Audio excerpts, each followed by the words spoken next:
Hi, everybody. Hello, Kim. Hi, Andy. Here we are again. Today, we're going to be talking about values. And we wanted to share with you, for those of you who are currently in organizations as well, we wanted to bring our knowledge and experience of working with values when we've been training individuals to coach, but also when we've been working in organizations, and some of the ideas around how you can help uncover and start to do some work on your own values. So that's what we're going to do, I think, Kim. Yeah, we are. We're going to do a couple of ways of doing that too. Okay, fantastic. It's probably worthwhile. I know we're doing a quick video, but it might be worth saying, like, what are values and why do they matter? Because that's often a kind of question that we start with. So where on earth do we start on that, Kim? Yeah, so values basically are the things that matter to us. They're the kind of energy that drive our goals. And I think for me, values become most apparent when I'm feeling dissatisfied at work or in other circumstances. And then I often start thinking, this is maybe because some of my values aren't being met. Yeah, Um, and so this is why it's really important for us to understand what values matter to us and also to not judge them. So I think one of the ways in which we work at Barefoot is to just say if they matter to you, they matter to you, regardless of whether they are sort of high noble values or whether they are simply like chocolate is in my list of values and I need, okay, I need to have a square or two of chocolate because those are the things that make the difference, that make or break relationships at work and at home. I always remember, this is going off at a tangent, but I always remember there used to be a program called Wives Swap on television. You probably didn't ever watch it, but it I was did. it was really clever because the woman of the family in those days, when it was not quite, not inappropriate to do that, swapped into the other household. The two women swapped into other households and sort of brought their way of living and eating and watching television and all those daily things, brought them into the other household. And actually, it was really fascinating how it wasn't the big things like money and politics that caused issues. It was like, we don't have the television on when we eat our food versus we do. So I think what we like to do at Barefoot is incorporate all those values that may cause you some either dissatisfaction or satisfaction when you're at work. Yeah, love that. Yeah, yeah, completely agree. And I think the thing is, it when your values are being crossed at some level in your body, you just know it, you feel it. Like you may not even know what your values are. And that's maybe one of the ways into this is like there are many ways that we know of working with individuals to help them uncover and understand what their values are, not necessarily aspirational values, as Kim just said, like your values, like those things that kind of matter to you, the energy behind your goals or whatever. And one way is you can just ask people, what are your values? If you do that, probably it's going to be pretty tricky. Like most people don't spend a lot of time thinking about, oh, yeah, I know my values. And in fact, my top three are this. Maybe if you've been through some coach training and you've done some work or further self-development work, you may have been on a leadership program.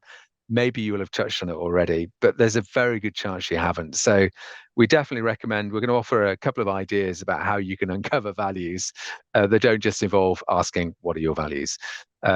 So should we have a go at just starting Yeah, yeah. I with a just couple of want to, those? yeah, I thought I'd just add another thing, which is if you ask people what their values are, they try to present a good impression of themselves as well. So, so we're going to do this. We're going to do this a different way. And it's something that we teach on all our courses in organizations and when we're training coaches.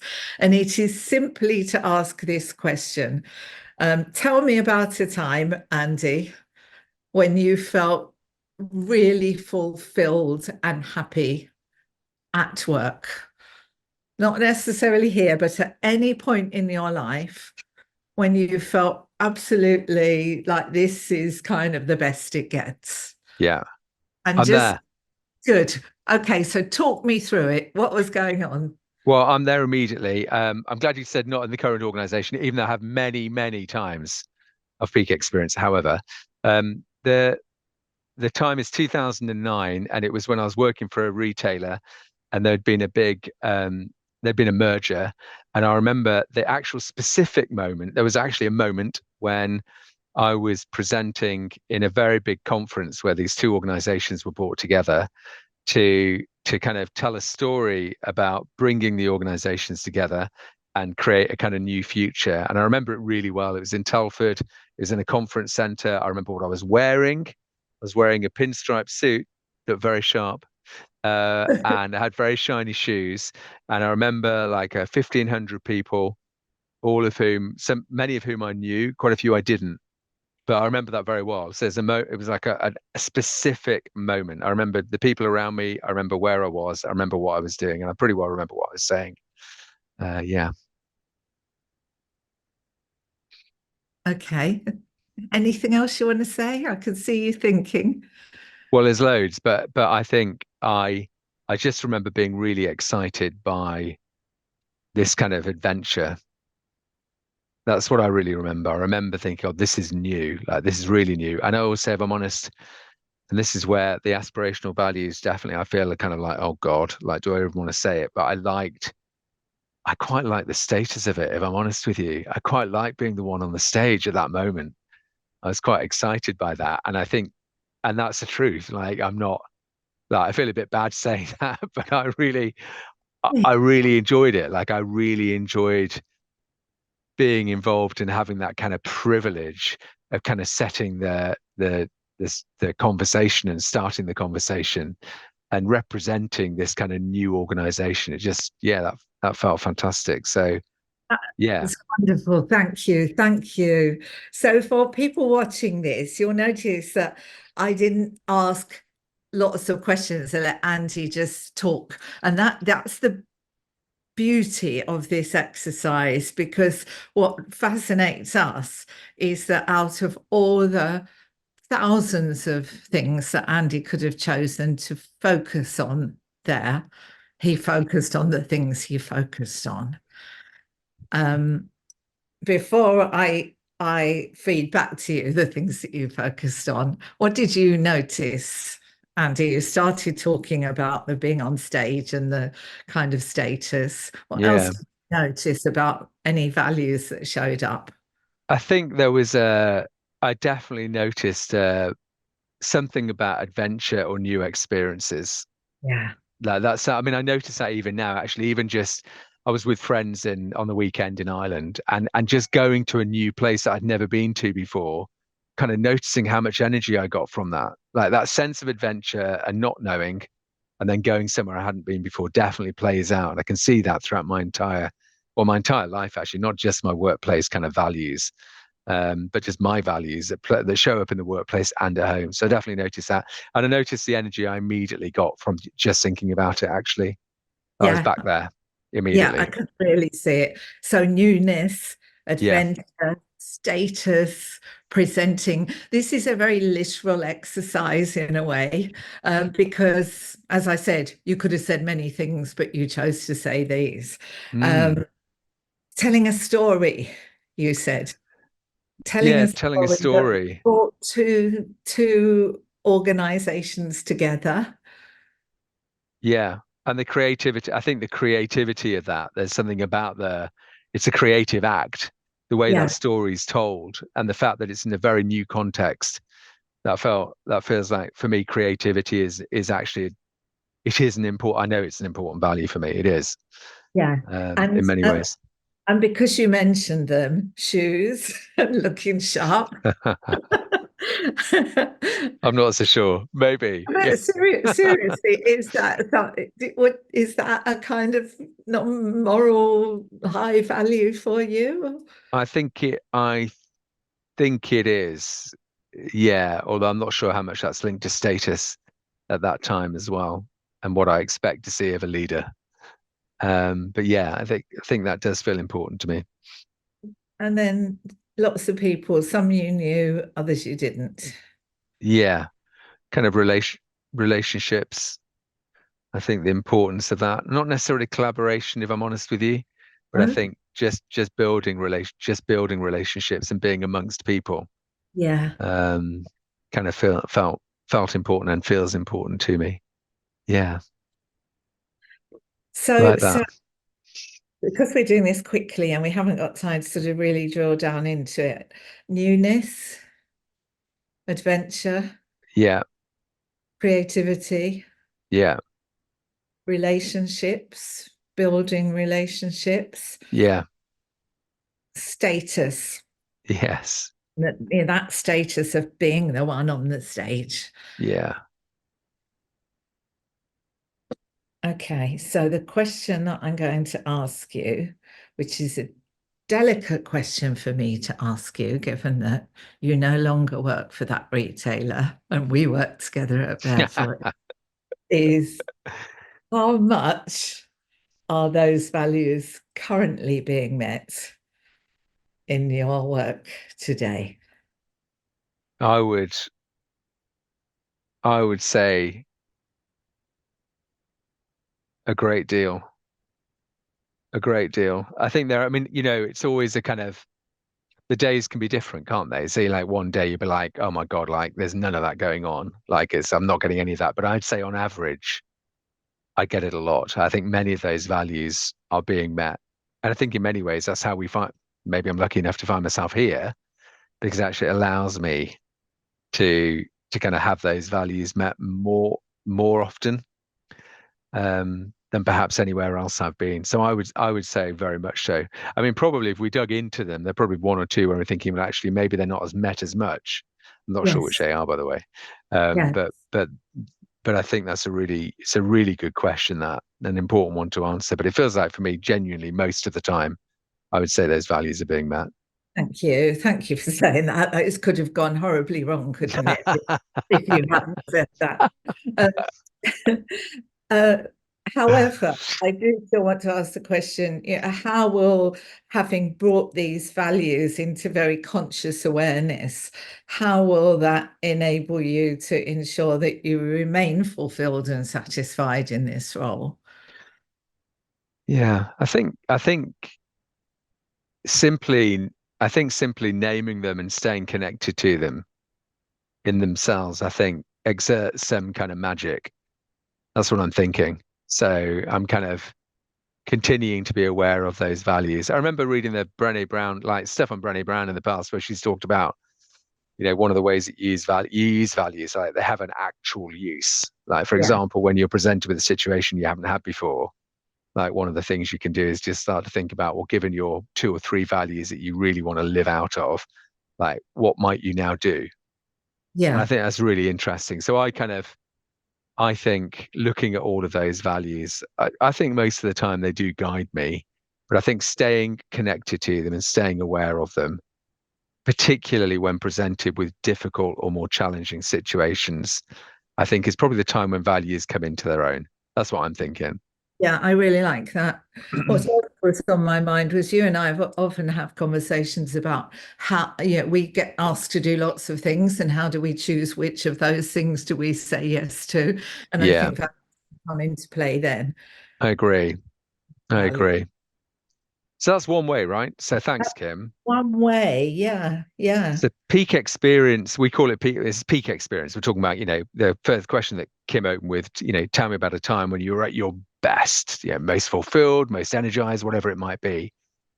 Those questions are relevant to you as an individual in an organization.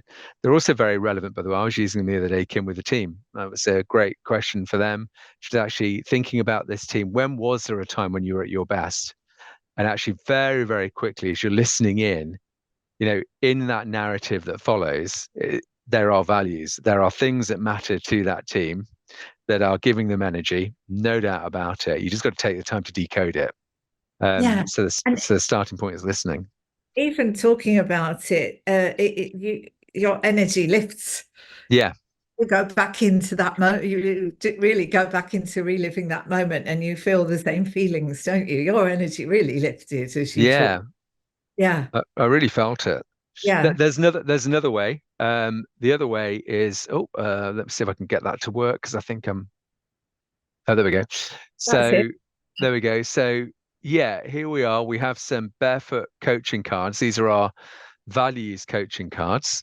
Um, and this is really a selection. I think there's over 50 cards on here.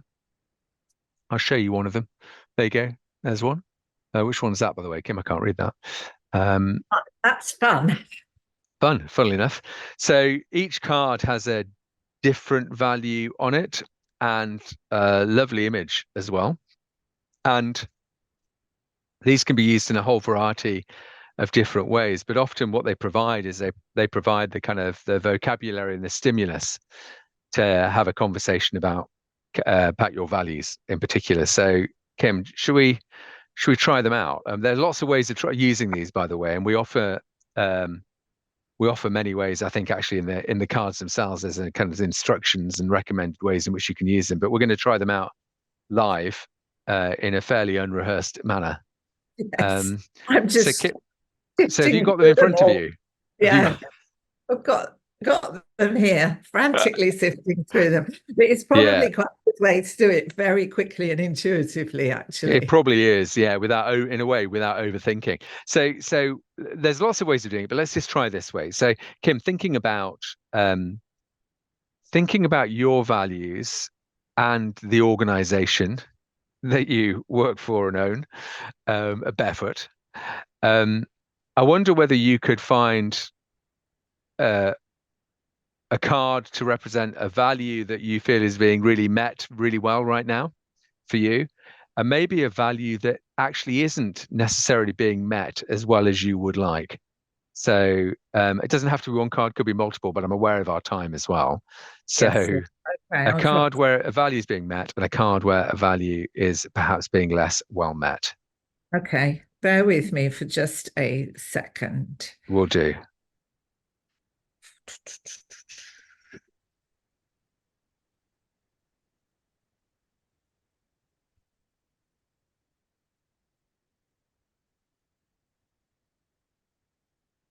Right, I'm going to just be really honest here.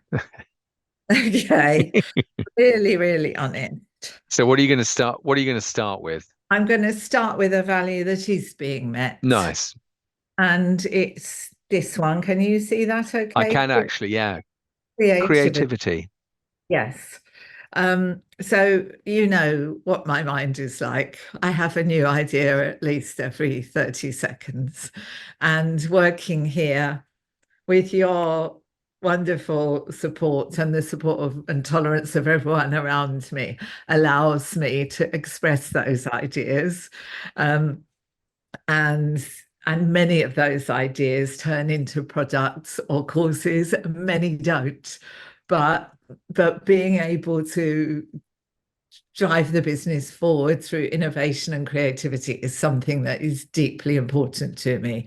Mm, And I value the fact that now the business is bigger and it isn't just me. Uh, you all embrace that aspect of me too. So yeah, creativity love massively that. to me. Yeah.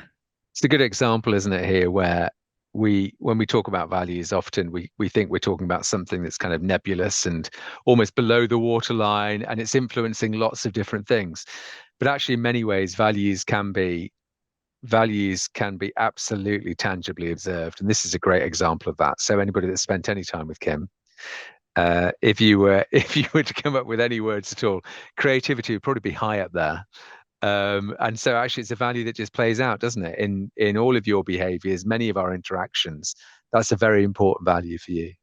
Yes. Yes, it absolutely is. And it's not Love about it. art. It's just about creating new things. It really is. Um, Including the values coaching cards, probably. exactly. So How they we, came about. so what about the value that isn't, or maybe not being quite as well met? It's knowledge. Hmm. Yeah, I'm feeling a little bit stale because I started this business all those years ago, and of course we innovate and create and develop new products, but I feel like I haven't learned as much as I would like to in recent years. And in order to keep being creative, I need to feed that knowledge value in myself.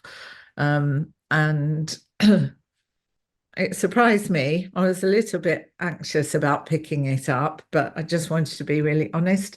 It's really made me think about what new knowledge do I want to acquire. And it's also Mm. easy in my position as the old doyen of the coaching industry, or whatever I might call myself, to sort of sit back and think I'm there and I don't need any more knowledge. But I do. Mm. Yeah. Armed with I mean, ironically, armed with the knowledge that knowledge is a value that isn't being met quite so well. Do you have any thoughts about what you might want to do about that? What are the choices available to you? Yeah, it's a good question. I am, as you know, currently learning and increasing my knowledge about grief and loss. And maybe it's what's led me to say this. It's giving me an appetite for more. Yeah, I want more depth there. So I think it will probably be down that track. And of course, I will probably turn it into further foot courses when I have a bit more knowledge. I think you've already started. Yeah, lovely. Kim, thank you. Thank you. Yeah, by the way, how was that as an experience for you, just as you were doing that? Because I know you've done this a number of different times, but what were you noticing as you were going through the cards? Yeah, I was noticing how I needed to just follow my intuition on this, because even though I said it myself earlier, it would be so easier to for me to have picked sort of helping others. I hesitated, and or community, and Mm, actually I had to sort of dismiss those to not give you that sort of, slightly false self, and just focus on the two that really spoke to me in the moment. fantastic. Yeah, thank Fantastic. Thank you. No, thank you for doing that. So there we have it. I think a few ideas about what values are, why they matter, and more importantly, some practical techniques. The one is around peak experience. The other is using some prompts, such as values cards in particular. And they can be used in many, many different ways as well. But I'm hoping for those of you that are listening in and watching, that's a kind of helpful way into thinking about values a little bit more than maybe you already do. Kim. Yeah, thank you. I would also just add that feeling that Andy and I spoke about earlier, when you just don't feel quite right. It has a name. It's called cognitive dissonance. It's when what you're doing doesn't match your values or your beliefs. And maybe you don't realize for a long time you're accommodating other people or you're accommodating other behaviors, and you keep doing it, but there's a niggling feeling in you that there's something not quite right. It's usually that sort of thing that leads to people leaving relationships with other people or with organizations. So maybe if you get that feeling, think about your values, and sometimes you can resolve that cognitive dissonance by getting those values met elsewhere, in another part of your life. Brilliant. Kim, thank you. Thank Good. All right. Thank you, everybody. See you soon. thank you.